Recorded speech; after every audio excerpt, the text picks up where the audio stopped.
अस्सलाम वालेकुम। एक न्यू वीडियो के साथ मैं हूं अली शहजाद और आज का हमारा टॉपिक है जनरेशन किस तरीके से चेक की जाती है, जनरेशन क्या होती है। और इसको हम खुद एक कॉमन बंदा कैसे, दुकानदार को तो चलो पता होता है, जो ये इस फील्ड से रिलेटेड लोग हैं उनको तो पता होता है, लेकिन एक कॉमन बंदे को जनरेशन का बिल्कुल आइडिया नहीं होता कि जनरेशन कौन सी है। वो लोगों की बातों पे चल रहा होता है कि फर्स्ट जनरेशन है, सेकंड जनरेशन है, थर्ड जनरेशन है, फोर्थ जनरेशन है। तो वो खुद कैसे चेक करे। तो ये वीडियो उन लोगों के लिए है कि जिनको जनरेशन के बारे में कुछ पता नहीं है या जनरेशन क्या होती है उनको इसके बारे में कुछ भी नहीं पता या किस तरीके से चेक किया जाता है उनको इस बारे में किसी नॉलेज नहीं है। तो ये वीडियो उन लोगों के लिए है कि अगर आप कंप्यूटर लेना चाहते हैं या लैपटॉप लेना चाहते हैं तो आपको जनरेशन किस तरीके से चेक करनी है। दुकानदार तो आपको गाइड करेगा लेकिन कि फर्स्ट जनरेशन है, सेकंड, लेकिन आपको खुद को भी पता होना चाहिए कि जनरेशन किस क्या होती है। और इसको आप जो चीज़ आप ले रहे हो, आप सेकंड जनरेशन ले रहे हो तो पैसे भी सेकंड जनरेशन के ही दे रहे हो। तो आपको मिल भी सेकंड जनरेशन रही है क्योंकि आपको तो नहीं पता, आप दुकानदार ने जो बोला आपने तो एक्सेप्ट कर लिया। आपने दुकानदार ने आपको बोला ये चीज़, ये मॉडल है, ये सेकंड जनरेशन है, आपको तो नहीं पता वो कि सेकंड जनरेशन है या थर्ड जनरेशन है। तो ये वीडियो उन लोगों के लिए है जिनको जनरेशन का बिल्कुल आइडिया नहीं है। तो जनरेशन क्या होती है मैं आपको बताऊं। जनरेशन बेसिकली प्रोसेसर की एक जनरेशन होती है। जैसे कि पहले Pentium 1, Pentium 2, Pentium 3, Pentium 4 laptop और सिस्टम आते थे। तो उसके बाद फिर आना शुरू हुए डुअल कोर, उसके बाद फिर आना शुरू हुए कोर टू डू भी अब काफ़ी कॉमन है, अभी तक चलते हैं। जो लोग अफोर्ड नहीं कर सकते या जिन लोगों को इशू होते हैं, बिल्कुल लाइट वेटेड लाइट काम करना होता है, उन्होंने बिल्कुल हल्का फुल्का नेट वगैरह चला लिया, इससे ऑनलाइन कुछ काम कर लिया या कोई टाइपिंग वगैरह का काम कर लिया या इससे रिलेटेड कोई ऑफिस वर्क वगैरह का काम है, तो वो लोग कोटूडू भी बाई करते हैं। तो मैं आपको बताऊंगा कोटूडू भी कैसे, प्रोसेसर क्या होता है, कोटूडू का किस तरीके से लुक लाइक होता है, और i3 का कैसा होता है, i5 का कैसा होता है, i7 का कैसा होता है, i9 चूंकि अभी अवेलेबल है लेकिन पाकिस्तान में इतना कॉमन नहीं है, इतना ईजिली आपको अवेलेबल नहीं होगा i9। लेकिन एक i3 जैसे पेंटियम का मैंने बताया, पेंटियम 4 तक की जो सीरीज आई उसके बाद फिर डुअल कोर आया, डुअल कोर काफी ओल्ड हो गया, उसके बाद कोटूडू आया, कोटूडू के बाद i3 आया, i3 में फिर आई generation, first generation, second generation, core i3 का first generation, second generation, third generation, fourth generation. उसके बाद फिर ऑनवर्ड ये आई 11 जनरेशन तक। उसके बाद फिर i5 की मशीन आई, मतलब i5 के प्रोसेसर आना शुरू हुए, कंप्यूटर आना शुरू हुए, लैपटॉप आना शुरू हुए। तो i5 में भी इसी तरीके से i5 first generation, second generation, third generation और ऑनवर्ड 11 जनरेशन तक मार्केट में अवेलेबल है। फिर उसके बाद i7 की मशीन है, i7 आना शुरू हुआ लैपटॉप और सिस्टम वगैरह। तो i7 के प्रोसेसर में क्या था, वही सेम सिनेरियो है, first generation, second generation i7, third generation i7, फिर इस तरीके से 11 जनरेशन तक i7 की मशीन है इजीली मार्केट में अवेलेबल आपको मिल जाती है। अच्छा, मार्केट में जो आपको मिलता है वो यूज और न्यू के ऊपर आते हैं कि न्यू क्या होता है और यूज क्या होता है। तो कोई भी जनरेशन हो, चाहे वो i3 हो, चाहे वो i3 की कोई भी जनरेशन हो, चाहे वो i5 की कोई भी जनरेशन हो या i7 की कोई जनरेशन हो, 6, 7 और मैक्सिमम 8 जनरेशन तक आपको यूज्ड कैटेगरी मिलेगी। इसके बाद फिर आपको बॉक्स पैक की कैटेगरीज पे जाना पड़ेगा। अगर आप अफोर्ड कर सकते हैं, आपका इतना बजट है कि आप i7 का 9 जनरेशन, 10 जनरेशन, 11 जनरेशन लेते हैं तो फिर आपको बॉक्स पैक ही मिलेगा। इसी तरीके से i5 में भी आप 9 जनरेशन, 10 जनरेशन, 11 जनरेशन के अगर ऊपर अगर आप जाते हैं तो आपको बॉक्स पैक ही मिलेगा। ऐसा नहीं कि जरूरी बॉक्स पैक ही मिले, ओपन बॉक्स भी मिल सकता है या फिर इसके अलावा आपको यूज कैटेगरी के अंदर मिलना मुश्किल है, नामुमकिन नहीं है, लेकिन अगर आप मार्केट आते हैं शायद किसी दुकानदार के पास अगर अवेलेबल हो तो आपको बिल्कुल मिल जाएगा। अच्छा, जनरेशन के बारे में बता रहा था आपको कि जनरेशन क्या होती है और इसको किस तरीके से चेक किया जाता है। तो मैं आपको स्टेप बाय स्टेप एक वीडियो अपनी इसी वीडियो के अंदर आपको स्टेप बाय स्टेप बताऊंगा कि जनरेशन को किस तरीके से क्या होती है और प्रोसेसर कहाँ लिखा हुआ आता है कि ये जनरेशन क्या चीज़ है और इसको किस तरीके से चेक किया जाता है। कि आपको खुद को भी समझ में आना चाहिए ना कि जनरेशन दुकानदार से अगर आप बाय कर रहे हैं second generation, third generation, fourth generation या कोई भी जनरेशन, आप उसको खुद कैसे चेक करेंगे कि जनरेशन आया। आपने अगर फिफ्थ जनरेशन की मशीन ली है, फिफ्थ जनरेशन का लैपटॉप लिया तो ये फिफ्थ जनरेशन है भी या नहीं। दुकानदार ने तो आपको कोई भी मॉडल उठा के दिखा दिया कि यार ये फिफ्थ जनरेशन है, तो आपने एक्सेप्ट कर लिया कि हाँ यार ये फिफ्थ जनरेशन है या नहीं, लेकिन आप खुद कैसे चेक करेंगे। तो ये वीडियो आपके लिए फायदेमंद होने वाली है कि वीडियो में आपको ये पता चलेगा कि आप खुद भी चेक कर सकते हैं कि ये कौन सी जनरेशन है और आप कौन सी जनरेशन, अगर आपको नहीं पता और आप काफी टाइम से यूज कर रहे हैं तो आपको ये पता चल जाएगा कि आप कौन सी जनरेशन यूज कर रहे हैं। लैपटॉप के हवाले से अगर आपको मैं गाइड करूं तो हमारे पास खुद के पास भी लैपटॉप अवेलेबल होते हैं, यूज कैटेगरी हमारे पास अवेलेबल होती है। 8 जनरेशन तक अभी इस वक्त हमारे पास अवेलेबल है, 8 जनरेशन तक हमारे पास अवेलेबल है। i3 का 8 जनरेशन अवेलेबल है, i5 के 7 जनरेशन अवेलेबल है। वो मेरे आप चैनल को विजिट करेंगे, मेरे फेसबुक पेज को विजिट करेंगे, वहाँ आपको तमाम डिटेल मिल जाएगी कि मेरे पास हमारे पास कौन सा स्टॉक इस वक्त अवेलेबल है और उसकी क्या प्राइसिंग है और वो किस तरीके से आप उसको बाय कर सकते हैं। वो फिर एक अलग वीडियो होती है मेरी, आप चैनल पर विजिट करके देख सकते हैं।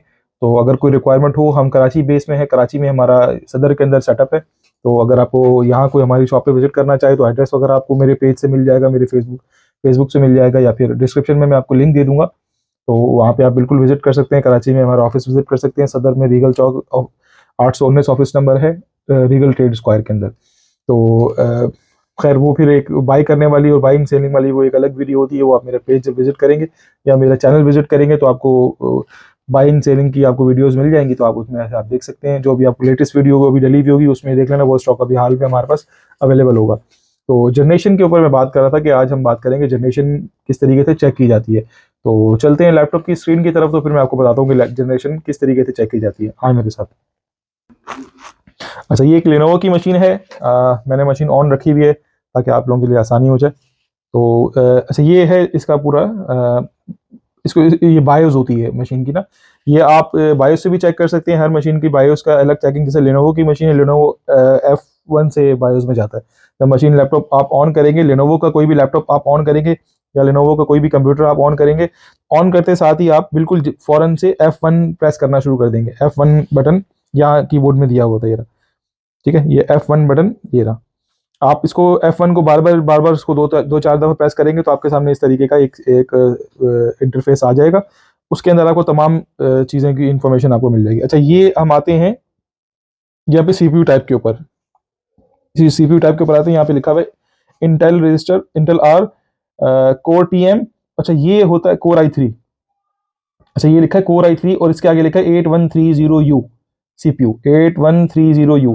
तो ये कोर i3 का जनरेशन जो है वो 8 है, ठीक है। जो पहला पहला इसका पार्ट होता है ना, पहला पार्ट 1 2 3 4 8130 1 2 3 4। अच्छा, ये 4 डिजिट का एक तरह से एक नंबर है, 4 डिजिट का 8130 1 2 3 4। इसकी जो पहला डिजिट है, अगर 4 डिजिट है आपके 8130, तो और अगर 4 डिजिट है और 4 डिजिट है तो इसका फर्स्ट जो भी होगा वो इसकी जनरेशन है। मतलब ये जो लैपटॉप है ये कोर i3 का जनरेशन 8 है, ठीक है। कोर i3 का जनरेशन 8 है। फर्स्ट जनरेशन के अंदर 3 होते हैं। फर्स्ट जनरेशन के अंदर 813 है, तो इसका मतलब ये फर्स्ट जनरेशन नहीं, ये इसका मतलब ये फर्स्ट जनरेशन है। ऐसा नहीं कि वो आप 3 लिखे हुए 813 है, इतना अगर है 813 है, 0 नहीं है या कोई भी आगे नंबर नहीं है, या इसके आगे इंग्लिश लिखी हुई है 8130M है, तो इसका मतलब है कि ये फर्स्ट जनरेशन है, ये आपका 8 जनरेशन नहीं है। लेकिन अगर आपके 4 डिजिट है 1 2 3 4, कोर i3 के बाद स्लैश के बाद यहाँ पे 1 2 3 4, आप तो 4 डिजिट है, तो आपका ये 4 डिजिट का जो फर्स्ट डिजिट होगा वो आपका जनरेशन होगा। तो ये जो लैपटॉप है ये कोर i3 लेनोवो की मशीन कोर i3 का जनरेशन 8 है, ठीक है। तो अब चलते हैं मैं आपको दूसरी। अच्छा, ये इसका जो है वो नीचे 2.1 कोर i3 जनरेशन 8 और है क्या, ये 2.2 गीगा का प्रोसेसर है इसके अंदर, ठीक है। तो आप चलते हैं दूसरी वीडियो, दूसरा एक लैपटॉप दिखाता हूँ मैं आपको कि ये तो चलो आपने लेनोवो देखा, अब दूसरी जनरेशन किस तरीके से चेक की जाएगी। चलते हैं दूसरी स्क्रीन की तरफ। अच्छा, ये एक डेल का लैपटॉप है, ठीक है। अच्छा, डेल का लैपटॉप है, तो अब इसके भी डेल के लैपटॉप के जो बायोस में ये इंटरफेस लाने का, इसको बायोस बोलते हैं। डेल के लैपटॉप की बायोस में आने के लिए आपको क्या प्रेस करना है, जब लैपटॉप आप पावर ऑन करेंगे, पावर ऑन जब करेंगे, ये पावर ऑन का बटन तो आपका कहीं पे भी हो सकता है, ये इस मॉडल का यहाँ पे इस तरह का पावर ऑन का बटन पे जब आप क्लिक करेंगे, जैसे ही लैपटॉप ऑन होगा तो आपने F2 प्रेस करना शुरू कर देना। आपने F2 प्रेस करना शुरू किया। ये F1 लिनोवो जो था वो हमने F1 से बायोस में गए थे, डेल के लिए हम F2 से बायोस में जाएंगे। डेल जो है वो, डेल का आपके पास लैपटॉप है, डेल का आपके पास कंप्यूटर है, डेल का आपके पास कोई भी सिस्टम है, वो ऑन करते के साथ जब आप F2 बार बार प्रेस करेंगे, 4 5 6 दफा प्रेस करेंगे, और जल्दी प्रेस करना है इससे पहले कि लैपटॉप विंडोज पे जाए।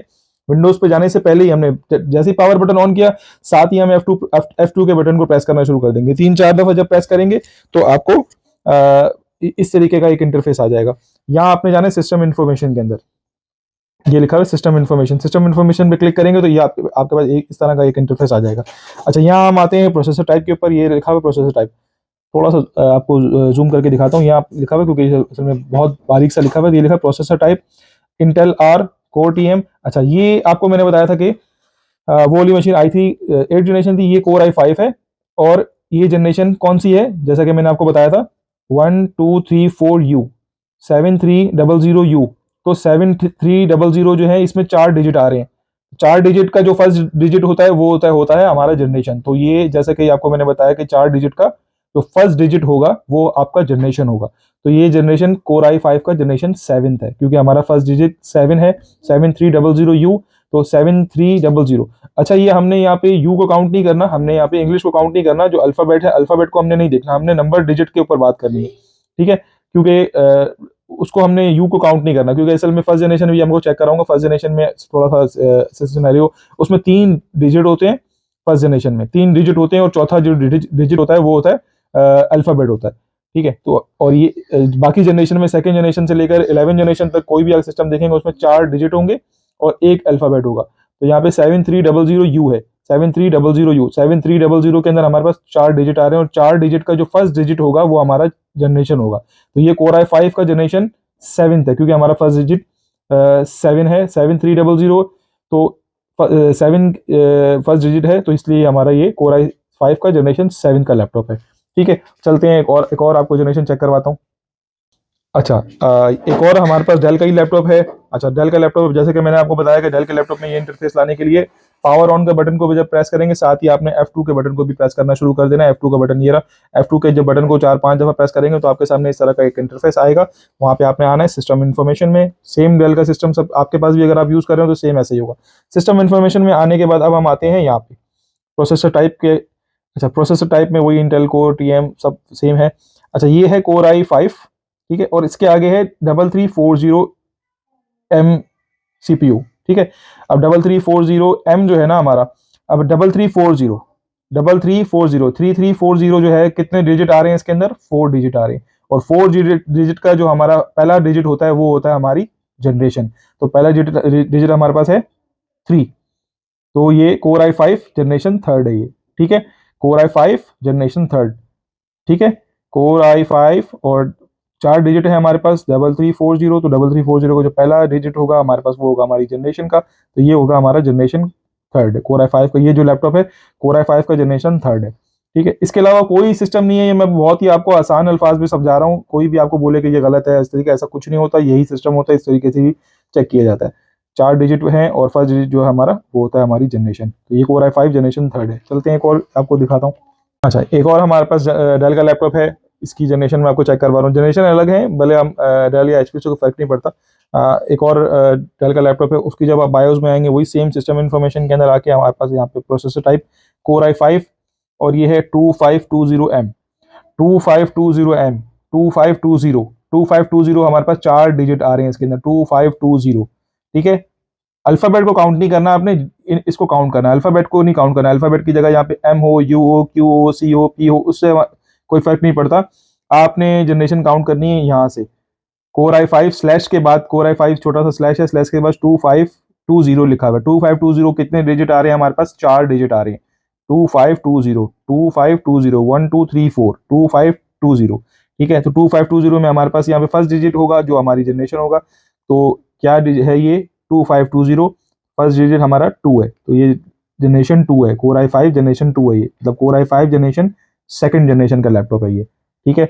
चलते हैं एक और आपको, अब जो मैं आपको लैपटॉप दिखाने वाला हूँ वो लैपटॉप है कोटूडू का लैपटॉप, ठीक है। तो कोटूडू के अंदर कोटूडू लिखा हुआ आता है, उसके अंदर जनरेशन का कोई वो नहीं होता कि जनरेशन फर्स्ट है या सेकंड है, फिर भी मैं आपको चेक करवा देता हूँ एक और। चलते, अच्छा, मैं ये एक और डेल का लैपटॉप है, कोटूडू का लैपटॉप है, इसमें आपको बायोस में जाने का तरीका भी बताता हूँ। लैपटॉप आपने जब ऑन किया, ये पावर बटन है, पावर बटन को प्रेस करेंगे और साथ ही आपने ये F2 को प्रेस करना शुरू कर देना है। इस तरीके का सामने आपको इंटरफेस आएगा, ठीक है, इस तरीके का आपके सामने इंटरफेस आएगा, आपने प्रेस टू करते रहना है, ठीक है।